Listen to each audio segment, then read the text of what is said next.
সুখের আলো হোক বা দুঃখের অন্ধকার সাথে থেকো তুমি সর্বদা। যেই দিন থেকে তার হাত ধরবেন, সেদিনের পর থেকে আর শাপ্তের প্রয়োজন পড়বে না।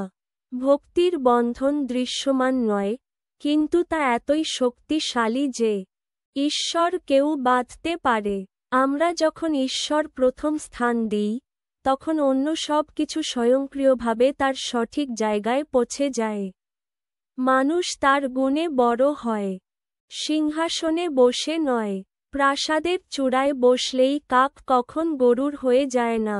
ধৈর্য ধরুন, হতাশ হবেন না, কারণ যিনি আপনার গল্প লিখেছেন তিনি মহাবিশ্বের সর্বশ্রেষ্ঠ লেখক।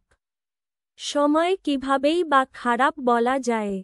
আসল সত্য তো সেই বলে দেই, আপনার কর্মের ওজন ততটুকু সংগ্রহ করুন যতটা আপনি শেষ পর্যন্ত সহজে বহন করতে পারবেন।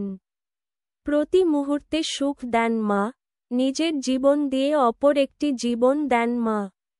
ভগবান কি? মায়ের পূজা করুন, কারণ ভগবানকে জন্ম দেন একজন মা।